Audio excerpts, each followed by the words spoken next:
The recent stream just ended, and they revealed that Invitation to Wine is coming.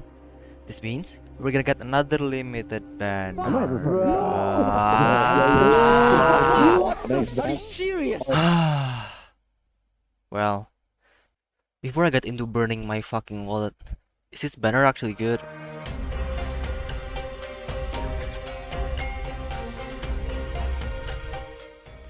So, the actual banner has Ling and Lee as the 6 stars, with Ling as the limited character and Blacknight as the 5 star.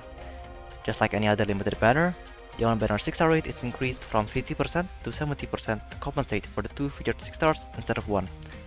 You also get a lot of free pulls: the 10 pull ticket given at the start of the banner, the 3 headhunting ticket from the event store, the free daily pulls, and the free random gacha raffle every day for the whole banner duration, giving you around 40ish free pulls. So the cost of hitting PT is drastically lower than other banners. If you didn't manage to get the featured character that you wanted, then there's a spark system. Once you've accumulated 300 spark tokens, in which 1 token is gained per pull, you'll be able to buy one of the featured 6 stars, Nian or Dusk. You could also buy Black Knight for 75 tokens. If that's not enough incentive, then all of the remaining tokens at the end of the banner will be converted into headhunting parametric models, which you could trade for upgrade materials. Well then, with the banner information out of the way, are the featured operators any good? リーンと呼んでくれたらいいよ。うちの面倒な子2人がお世話になってるらしいけど、迷惑かけてない？ん？私に見覚えがあるの？ああ、夢の中でかもしれないね。Ling. Ling. This drinking addict dragon lady is a supporter summoner. Basically, she attacks using ranged arts and summons dragons to fight for her. These are her base stats at 8 to 90 with max trust. Nothing exceptionally impressive for the summoner archetype. It's pretty normal. Her first talent is called Lantern Alight, to recall one's tree. She can store up to 5 summons, but can only deploy 3 of them at once. The effect of the summons change depending on the skill she's using. Her second talent is called Thus Inscribed an Ode to Wine. When a summon is defeated, absorbed, or retweeted, she gains 3 SP and a plus 3% attack buff, stacks up to 5 times. Sigh, what do you mean by absorb? Well, just wait for a sec, let me explain her skills first. Her first skill is called Sips of Wine. Using this skill, her summons can only be deployed on melee tiles. The dragons she summons using this skill have these stats on E290. Kind of underwhelming, honestly. On M3, when the skill is active, Ling and her summons gain plus 50% attack and plus 50 attack speed, and her summons deal arts damage. She also gains 1 summon once the skill ends. This skill lasts for 25 seconds and costs 40 SP with 5 initial SP. This is just her S1. Nothing special, it's just a skill to use when you can't promote her yet. Moving on to her S2, Midst the Pleasant Melodies. Using this skill, she can only deploy her summons on ranged tiles and they deal arts damage. The dragons she summons using this skill have these stats on E290. On M3, when activating the skill, Ling and her summons instantly deal 450% attack as arts damage to 2 enemies within their attack range and bind them for 3 seconds, and then retrieve all deployed summons that has less than half HP. This skill is an instant cast skill, has 13 SP cost, 5 initial SP, and can hold 2 charges. This skill is pretty nice actually. Being able to bind multiple enemies for 3 seconds while dealing 1.8k arts damage and have relative low SP cost with 2 charges is very versatile. On the right hands, you could utilize its burst counter ability and achieve some great results. In fact, someone has managed to figure out that she can swallow 7-18. But this isn't the skill that you'll be using when you want to bring her. Unless there's some special uses for more ranged DPS, like, I don't know, tanking Patriot Spear, you'd want to bring her S3 instead. So, what is her S3? Her S3 is called To Remain Oneself. Honestly, who came up with these skill names? Using this skill, she can only deploy summons on melee tiles and they deal physical damage to multiple enemies equal to their block count, basically making them mini AoE guards.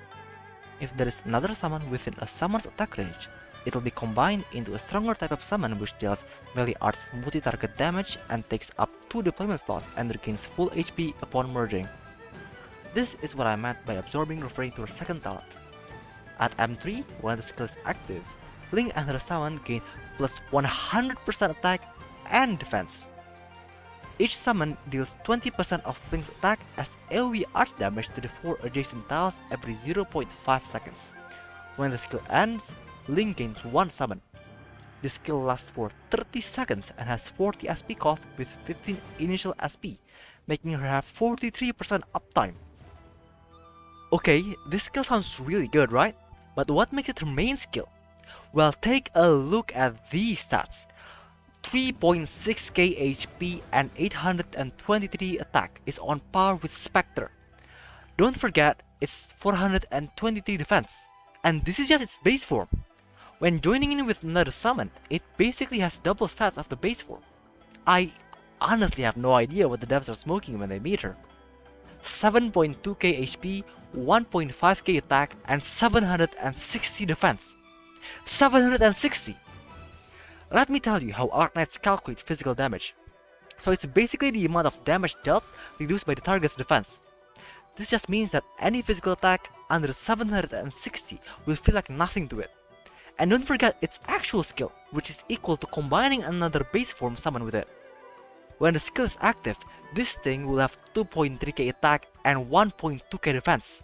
Coupled with its large HP pool, it can holy shit it face tank a charge attack from the boss. Yeah, it's busted. It's really busted. Okay, maybe you're not sold yet. Let's put the power of this thing into perspective. This light blue line bar represents the base form of the summon. The teal bar represents the combined form of the summon. This red bar represents Blaze with skill to active, and this green bar represents Calcis monster. First off, it's pure attack and DPS. In this comparison, monster is using skill 2. Keep in mind that the dragon's base form can only attack 2 enemies and the merge form can attack a total of 4 enemies, while monster and Blaze attacks 3 enemies at most. This is against 0 dev and 0 res enemies, and we can see that both the base form and the merge form deals higher damage than both monster S2 and Blaze. Next, there is survivability. This is with monster S3, which buffs its defense, and as expected, the combined form just trumps the other in terms of HP and is tied with monster on S3. To add the cherry on top, they have 10 and 20 res just for the heck of it. So, are you sold now? Great, now let's talk about her drawbacks. Looking back at her stats, these are the 2 numbers that these dragons have that are inconvenient. They have a deployment cost of 23 DP and a deployment cooldown of 20 seconds. This is kind of a big deal since you can't deploy them fast enough to handle maps with early rushes. To make it simple, she's a bad opener for maps without some leeway. Let's go back to the comparison chart to see their DP cost. Obviously, as a summoner, you need to deploy Ling first, so you need to deploy her and her dragon. As you can see, the total DP you expend to deploy your first dragon is more than the cost of deploying Calcit and monster, 3 DP more to be exact. But this could easily be circumvented. The mindset of summoners should only be used to solo clear maps is a bad one. You could actually just bring an opener like a Vanguard or something else to rack up DP and stall, then you could deploy them. You still need to wait 20 seconds to deploy another one though, so you can't spam small dragons to spawn indefinitely. Then are we done with Ling? Nope, not at all. You think we're done? Wapow!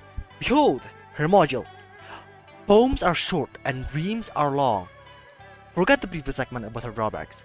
Other than adding more stats to Ling, this module also adds the maximum amount of summons she can hold by 3, making her able to hold 8 summons in total and also reducing the DP cost of all her summons. The first and second skill summons get their DP reduced by 3 DP, while the third summons get reduced by a whopping 5 whole DP, making them cost only 18 DP. That's a 21% cost reduction. Look at the graph again now. The cost of deploying Ling and her first dragon is the same as deploying Monster and Calcit. But wait, there's more! The new module upgrade system in CN allows you to upgrade every existing module 2 more times, granting them additional effects. In Ling's case, she got even more broken. The first module upgrade adds more stats and improves her first talent, giving her the ability to use 1 more summon, making her able to use 4 summons at the same time. This means she can have 3 big dragons instead of 2. But wait, there's still more! On the second module upgrade, she gains even more stats, and her summons also gets increased stats. These are the final stats of Ling and her summons. Fucking insane. Okay, that's enough singing her praises. At the end of the day, Ling is still a summoner. She suffers the same weaknesses as the other summoner operators. She takes up a lot of deployment slots and DP. This is especially emphasized by how one merge summon takes 2 deployment slots. But hey, they hit hard as hell though. And the most severe weakness she has is that she's a summoner. No matter how good her summons are, she won't add any more value to your roster, since using a Brain Dead squad lineup like Surtur, Chen, Zarya, Kha'Zit, Thorns and whatnot will definitely be easier for the average player. I mean sure, she can solo most maps and make trust farming a lot easier, but like, do you really want to trust farm? If you're like me and has already been playing for ages, then you probably don't have much stuff to trust farm. Using the previously mentioned ops for speedrunning would probably give more benefit to you, to be honest. But sure, if you're not like me and want someone that can be a very reliable carry, then yes, Ling's value rises up greatly. Right, that's Ling done. Who's next? Oh, it's the furry.